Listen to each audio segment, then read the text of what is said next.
This is Orlando Sentinel Now. Hello and welcome. It's Thursday, August 5th, and this is Orlando Sentinel Now. Today, we talk about Orange County Public Schools and face masks, as well as a really nice park not too far away from Orlando. I'm your host, Joe Mario Pedersen, and joining me today, I have education reporter Leslie Postal and Things to Do reporter Patrick Connolly. Thank you both so much for being here today. Let's go ahead and jump right into it. First up on the list, Orange County Public Schools is requiring teachers, staff members, and visitors to wear face masks on campus. Now, to explain that more, I believe we have audio from the superintendent, Barbara Jenkins. Let's go ahead and take a listen. I believe OCPS must do its part as responsible citizens of this great community. The governor's executive order prohibits mandatory masks for students and indicates financial penalties and more for districts who disregard his order. But we must make every effort within our control to protect students and employees. So I have an important announcement to make regarding face masks. We continue to strongly encourage parents to consider using face masks for their children while inside our schools. I am making face masks mandatory for all OCPS employees while inside our facilities or vehicles and in the presence of another individual. All visitors entering buildings, including volunteers, vendors, parents, and guardians, will also be required to wear a mask. All right, Leslie, I want to kick things over to you now, explaining this decision over with Orange County Public Schools and how it's not challenging the governor's previous order from last week about getting rid of any kind of face mask mandates for students. So what are the big differences here that we're seeing? Well, what Governor DeSantis said was that schools could not require students to wear face masks, that had to be a parental decision. So what Dr. Jenkins did was say, employees and any visitors, so parents or volunteers who are on campus have to wear face masks, but she did not mandate that for students. So she viewed that as a way to improve health safety on campus, but not buck what the governor ordered last week. Mm. Now, as far as the presence of COVID that we're seeing on campuses so far, I'm wondering what that looks like. In Orange County, we're seeing huge increases all over the place, but is the same true on campus? Well, there definitely have been cases over the summer. There were cases this week as teachers returned to campus and some sports practices began. Of course, the numbers are pretty small, but most of their 200,000 plus students are not yet back. So that's the worry, is that, once all those kids come back and campuses are crowded again, that there will be more spread, particularly if people aren't wearing face masks. Leslie, can you talk to me about the support for the decision to have teachers wear face masks? Because it feels like it's just been such a debate in so many different sectors of Florida. But here in Orange County Public Schools, how are teachers reacting to the mandate for them to wear face masks? Well, the teachers union president said there has been support for face masks among a majority of teachers. My sense is that is probably true. Certainly not everyone is going to be happy, but I think a majority, according to polls that both the local union and the statewide union did, a majority do support face mask mandates, at least in some form. And, what I've seen on teacher Facebook posts, there does seem to be a fair amount of support, at least given the way cases are right now. Again, certainly not everybody is thrilled, but I think the majority are on board. Now, of course, we are talking specifically about Orange County public school systems, but it's case by case basis around the state right now, and we're seeing different stories. Leslie, could you talk to us what we're seeing from different public school systems, starting with Broward?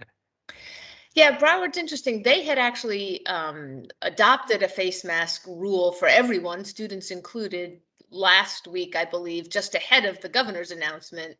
Then they said, okay, well, we can't do that because of the governor's order. Then this week, now they're saying, well, we're going to keep it in place and talk about it at our next meeting. And the chairwoman was saying that she felt like maybe it was the necessary thing to do, despite the governor's order, just because of the number of cases.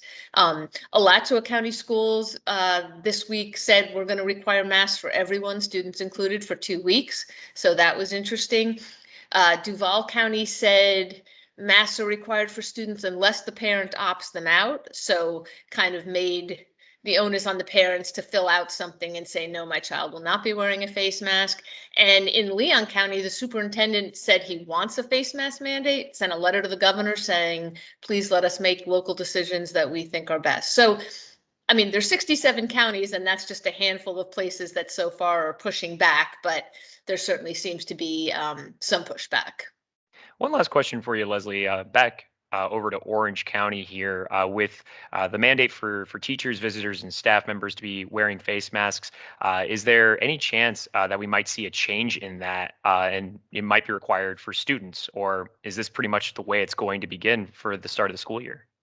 I think it's hard to say. I think the board has been unsure whether they should mandate it for students. I think the governor's order made more of them feel like, the governor's order said they could lose state funding, which would be, which is a significant thing to lose. So I don't know. I mean, obviously things are changing so much, so things could change again, but school starts in Orange County and in Seminole and plenty of other places around the state on Tuesday. So I don't think there's a lot of likelihood, but it's certainly possible. But at this point, I think that's what they're going with, that, the adults on campus have to wear face masks. And of course, they are strongly encouraging, that's their word, for students to wear masks as well. Gotcha. Really interesting story here, and certainly one that we'll continue to monitor when more updates occur, if they do occur. Leslie, thank you so much. All right, Patrick, I want to come to you now for your most recent Florida Fresh Air feature, which comes out, of course, every Friday. Be on the lookout for those if you haven't been already. But this Friday, Patrick, you're taking us on a tour over at a park in Oviedo, and I believe that is Econ River, the wilderness area, Econ River. Can you tell us more about it? Sure. Well, you went to UCF, right, Joe? I did. Did you ever go hiking there? It's like really not far from campus at all, like actually within walking distance from, the softball and baseball field area. Yeah, actually, it's something that I'm very familiar with. I know it's like just east of the campus, but it's something I've never actually been to myself. Well, I'll be happy to tell you all about it. So it is pretty convenient for UCF students and other, residents of Seminole County. It's actually right across the border, just north of Orange County, but a nice 240-acre wilderness area. And there's trails that comprise about, 3 miles you can get around the preserve, and just a nice, easy kind of scenic hike. And it's interesting, whenever I started off from the trailhead, you can hear some of the passing cars, you can hear some construction.